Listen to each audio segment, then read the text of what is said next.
Hi అండి. అందరికీ నమస్కారం. Welcome to my channel. ఈ వీడియోలో ఏపీ ప్రభుత్వ ఉద్యోగులకు మరియు పెన్షనర్లకు అదిరిపోయే 24 శుభవార్తలు విడుదల.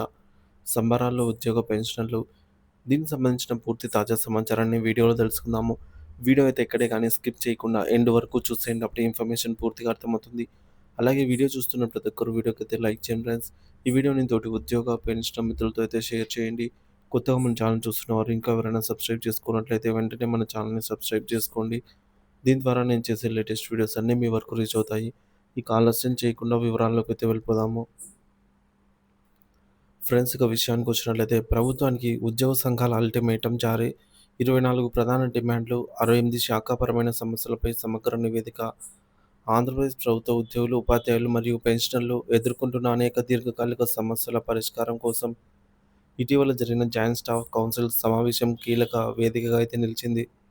ఈ సమావేశంలో ఉద్యోగ సంఘాల ఐక్య కార్యాచరణ సమితి జేఏసీ ప్రభుత్వం ముందు 24 ప్రధాన డిమాండ్లను మరియు 68 శాఖాపరమైన సమస్యలతో కూడినటువంటి ఒక సమగ్ర నివేదికను ఉంచింది. ఈ డిమాండ్లు కేవలం ఆర్థిక ప్రయోజనాలకు మాత్రమే పరిమితం కాకుండా ఉద్యోగుల ఆత్మగౌరవం, వృత్తి భద్రత మరియు పదవీ విరమణ అనంతరం జీవన భద్రతకు సంబంధించినవిగా ఉన్నాయి. వాటిలో ముఖ్యమైన అంశాలను వివరంగా పరిశీలిద్దాము. మొదటిది ఆర్థికపరమైన ప్రధాన డిమాండ్స్.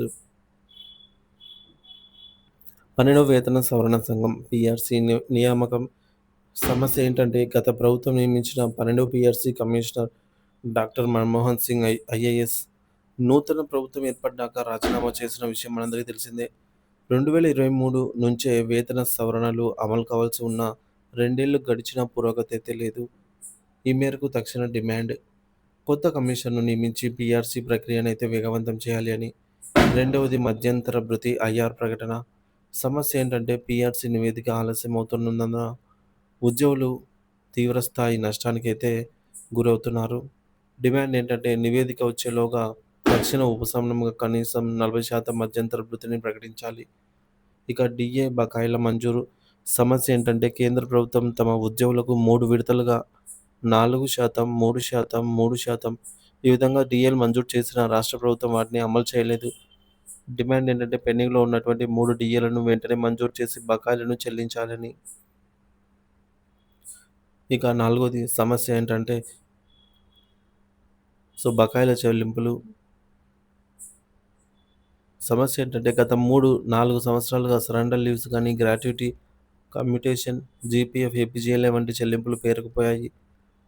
ఈ బకాయిలన్నిటిని ఒకదానిపై ఒకటి స్పష్టంగా కాలపట్టిక ఎప్పుడు చెల్లిస్తారనేది వెంటనే విడుదల చేయాల్సిన అవసరం ఎంతైనా ఉందని డిమాండ్.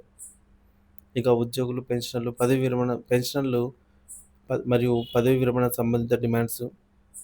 ముఖ్యంగా అదనపు క్వాంటమ్ ఆఫ్ పెన్షన్. డిమాండ్ ఏంటంటే 70 ఏళ్ళు మరియు 80 ఏళ్ల వయసు దాటిన పెన్షనర్లకు గతంలో ఇచ్చినట్టుగా అదనపు క్వాంటమ్ పెన్షన్ సౌకర్యాన్ని కల్పించాలి. ఇది వృద్ధాప్యంలో వారికి ఆర్థిక భద్రత కల్పిస్తుంది. గతంలో 70 ఏళ్ళు దాటిన వారికి 10% ఇచ్చేవారు. ఇప్పుడు 7% ఇస్తున్నారు. ఇప్పుడు 7% ఇస్తుండగా ఈ యొక్క 7% బదులుగా 10% పునరుద్ధరించాలనేది డిమాండ్ ఉంది. అలాగే 75 సంవత్సరాలు దాటిన వారికి ప్రెజెంట్ 12% ఇస్తూ ఉండగా దీన్ని మునుపటి 15%కి కుదించాలనైతే డిమాండ్ ఉంది. పదవీ విరమణ వయసు ఏకీకరణ. డిమాండ్ ఏంటంటే రాష్ట్ర ప్రభుత్వ ఉద్యోగుల పదవీ విరమణ వయసును 62 ఏళ్లు పెంచినట్లయితే పబ్లిక్ సెక్టార్ యూనిట్లు, కార్పొరేషన్లు మరియు గురుకులాల సొసైటీ ఉద్యోగులు కూడా వర్తింపజేయాలి. ఇక మూడోది ఉద్యోగుల సంక్షేమం మరియు విధానపరమైన డిమాండ్లు. ఇందులో ముఖ్యంగా కాంట్రాక్ట్ ఉద్యోగుల రెగ్యులరైజేషన్. సమస్య ఏంటంటే గత ప్రభుత్వం 3,000 మందిని క్రమబద్ధీకరించిన ఇంకా 7,000 మంది మిగిలిపోయారు. మిగిలిన వారందరినీ వెంటనే రెగ్యులరైజ్ చేయాలి.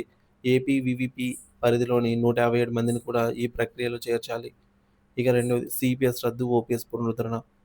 డిమాండ్ ఏంటంటే ఉద్యోగుల ప్రధాన డిమాండ్ అయినటువంటి కాంట్రిబ్యూటరీ పెన్షన్ స్కీమ్ సిపిఎస్‌ను రద్దు చేసి పాత పెన్షన్ విధానం ఓపీఎస్‌ను పునరుద్ధరించాలి. సిపిఎస్ ఉద్యోగుల డిఏ బకాయిలను నగదు రూపంలో చెల్లించాలి. ఇక మూడవది ఉద్యోగులకు ఇంటి స్థలాలు.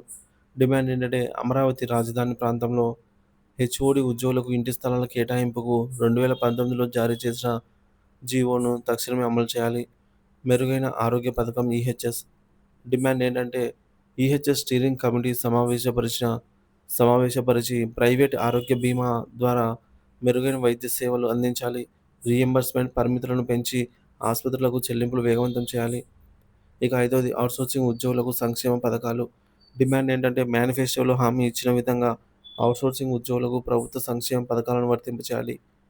ఇక నాలుగవది పరిపాలన మరియు శాఖాపరమైన డిమాండ్స్.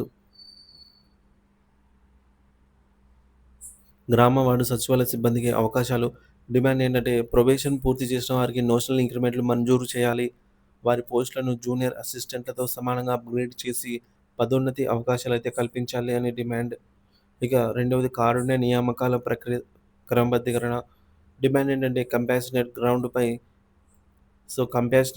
గ్రౌండ్స్‌పై నియమితులైన వారిని వేగంగా రెగ్యులరైజ్ చేసి స్పష్టమైన ప్రమోషన్ పాలసీని రూపొందించాలి. మూడోది జాయింట్ స్టాఫ్ కౌన్సిల్‌లో ప్రాతినిధ్యం.